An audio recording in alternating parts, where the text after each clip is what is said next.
मैं सिर्फ थोड़ी सी बात करना चाहूँगी जो आज इस्लामाबाद हाई कोर्ट में प्रोसीडिंग्स हुई थी उनके हवाले से कि ये बिल्कुल एक अनप्रेसिडेंटेड चीज़ हम देख रहे हैं इस्लामाबाद के हदूद में कि एक हब्से बेजा की दरख्वास्त 3 दिन लगते हैं उस हब्से बेजा की दरख्वास्त लगने में। जब लगती है तो जज साहब ऐसे एक्ट करते हैं जैसे वो कोई बहुत बड़ा एहसान कर रहे हैं ये एक दिन में सुनकर। आज जब अहमद नूरानी की बूढ़ी वालदा अदालत में जज साहब के सामने रो रही थी कि प्लीज़ आईजी साहब को चलें आज नहीं तो कल तलब कर लें, तो जज साहब ने बहुत एहसान जतवाने की कोशिश की कि नहीं नहीं मैंने तो आपकी पिटिशन जुम्मे के दिन सुन ली, सेम डे ऑर्डर कर दिया। लेकिन ऑर्डर क्या था, ऑर्डर में क्या डायरेक्शन थी पुलिस को? कोई डायरेक्शन नहीं थी। आज भी SHO साहब आकर कहते हैं हम 6 दिन से इंक्वायरी कर रहे हैं। भाई कौन सी इंक्वायरी होती है किसी पर्चे के बगैर? सबको इन्होंने बेवकूफ़ समझा हुआ है और अदालत भी सहूलतकार बनी हुई है अगवाकारों की। हम इसकी मजम्मत करते हैं। हम इस्लामाबाद हाई कोर्ट की कोर्ट पैकिंग और मैनेजमेंट की मजम्मत करते हैं जिसकी वजह से लोगों के इंसानी हकूक़ की खिलाफ वर्जियाँ हो रही है। और हम इधर इस प्लेटफॉर्म से मुतालबा करते हैं आज के एहतजाज के प्लेटफॉर्म से कि फिल फॉर अहमद नूरानी साहब के 2 भाइयों को हैदर और अली को बाहिफाजत बाजियाब किया जाए और जो अगवाकार हैं उनके खिलाफ पहले तो उनकी शनाख्त की जाए और फिर उनके खिलाफ कानूनी कार्रवाई की जाए। बहुत शुक्रिया। अहमद नूरानी के भाइयों को बाजियाब करो, अहमद नूरानी के भाइयों को बाजियाब करो, बाजियाब करो, अहमद नूरानी के भाइयों को बाजियाब करो, बाजियाब करो। मैं गुजारिश करूंगा मुहतरमा ताहिरा अब्दुल्ला साहिबा से, इंसानी की कारकुन है, आप में से बहुत सारे लोग नौजवान हैं, मैं बूढ़ी औरत हूँ।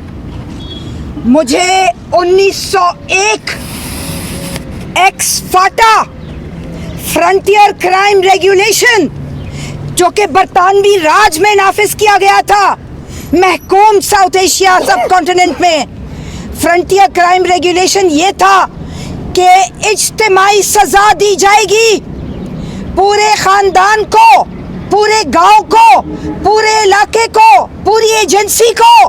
फाटा फेडरली एडमिनिस्ट्रेड ट्राइबल एरियाज जो कहलाते थे, आजकल जो newly merge districts of Khyber Pakhtunkhwa कहलाते हैं, मुझे बताया जाए। और ये हम सवाल पूछते हैं रियासत से, बरतानवी राज 1901, आजाद मुमलिकत पाकिस्तान 2025, कोई फर्क रह गया या नहीं रह गया? कोई फर्क नहीं रह गया। शर्म करो, हया करो, अहमद नूरानी के भाइयों को बाजियाब करो, अभी फौरन इसी वक्त बाजियाब करो। इस तरह नहीं चलेगा। तुमने बनाना रिपब्लिक बना दिया है पाकिस्तान को। हम पेट्रियोटिक पाकिस्तानी यहाँ इस वक्त जमा हैं, मुहिब्बे वतन पाकिस्तानी। हम कब तक देखेंगे खामोशी से कि पाकिस्तान को एक बनाना रिपब्लिक बना रहे हो? कोई इदारा काम नहीं करता, कोई इदारा, कोई महकमा काम नहीं करता, कोई इंस्टीट्यूशन काम नहीं कर रहा। अहमद नूरानी के 2 भाइयों को फौरी तौर पर बाजियाब किया जाए और जज के सामने पेश किया जाए। अहमद नूरानी के 2 भाइयों जिनका सहाफ़त से कोई ताल्लुक़ नहीं है, और आज हम सारे जो लोग हैं अहमद नूरानी के 2 भाइयों के लिए यहाँ पर खड़े हैं जो इनोसेंट हैं, जिन्होंने कोई जुर्म नहीं किया, जिन्होंने कोई ख़बर भी नहीं लिखी, लेकिन वो किसी ख़बर की वजह से वो विक्टिम बन गए। ये पाकिस्तान की तारीख़ में ऐसा बहुत कम हुआ है। हयातुल्लाह खान एक साफ़ी थे, 9/11 के फौरी बाद उनके साथ एक वाक़या हुआ था, लेकिन उसमें भी सबसे पहले हयातुल्लाह खान को निशाना बनाया गया और फिर उनकी फैमिली को टारगेट किया गया। जो इनके भाइयों के साथ हुआ है, बूढ़ी माँ और ये बहन जो है, इनके सामने तशद्दुद करके उठा के घर से लेकर गए हैं। और आधी रात को जब ये सारा वाक़या हुआ तो मैं उस रात को जब आंटी जी से मिला तो मैं खुद डिस्टर्ब हो गया कि एक माँ है और इन्होंने मुझे जो बात बताई मेरे लिए, मुझे आज तक मेरे कानों में गूंज रही है। इन्होंने कहा कि मेरे बेटे की बैग की डिस्क हिली हुई है, वो मार रहे थे, वो नीचे गिर गया सीढ़ियों पे। ये जो बूढ़ी औरत है ये मेरी भी माँ है, आपकी भी माँ है। ये इसका ताल्लुक अहमद दुरानी से हो, उसके भाइयों से हो, अलग है, लेकिन ये मेरी भी माँ है, ये बहन मेरी भी बहन है, ये आपकी भी बहन है। क्या इस मुल्क में कानून ख़त्म हो गया है? मुझे लगता है ख़त्म हो गया।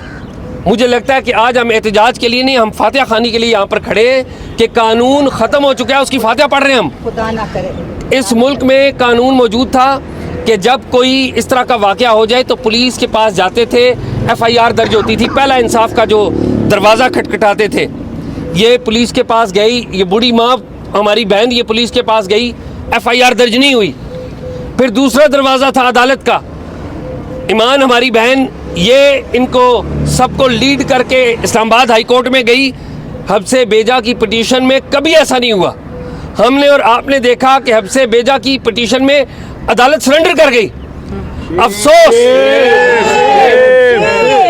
जो अदालत प्राइम मिनिस्टर को बुलाया करती थी मिसिंग पर्सन के केस में, वो अदालत थाना नून के IO के ऊपर सरेंडर कर गई। उस IO ने और उस HO ने, SHO ने आज आकर बताया कि जी अभी हम तहकीक कर रहे हैं, पर्चा दर्ज हुआ नहीं हुआ, पर्चा अभी तक दर्ज नहीं हुआ। ये तारीख में नहीं हुआ, ये तो पाकिस्तान के ट्राइबल एरिया में नहीं होता था, ये तो पाकिस्तान के जब बदतरीन हालात थे, टेररिज्म अरूज के ऊपर था, तब नहीं होता था। ये आप इस्लामाबाद की बात कर रहे हैं, ये मुझे लगता है इस्लामाबाद में तो जो ट्राइबल एरियाज के लॉज है अब वो यहाँ पर नाफिज कर दिया आपने, और ये जुल्म कर रहे हैं और बड़ी ज़्यादती। और उससे भी अफसोसनाक बात यह है कि मैं ये ज़रूर कहूँगा कि बड़े कम मुझे जर्नलिस्ट नज़र आए हैं, बड़े बड़े ओहदे, अभी रिसेंटली इलेक्शन हुआ है, ज़्यादा जर्नलिस्ट आते तो हमारी इज़्ज़त होती, अगली दफ़ा ज़्यादा आए, लेकिन जो आए हैं ये भी हज़ारों पे भारी है, हज़ारों पे भारी है। तो मैं सिर्फ इतना कहूँगा कि सिंपल एक कानून की बात है कि दो बच्चे जिनका किसी तरह से कोई ताल्लुक ही नहीं है, आपने उनको अगवा कर दिया। ये कल कला मेरे साथ भी हो सकता है, किसी और के साथ भी हो सकता है, आपके साथ भी हो सकता है। अगर आपको ये कबूल है तो फिर इनको अकेला छोड़ दें, लेकिन मुझे और हम सबको कबूल नहीं है, तो मेरे ख्याल में हम सबको कबूल नहीं होना चाहिए।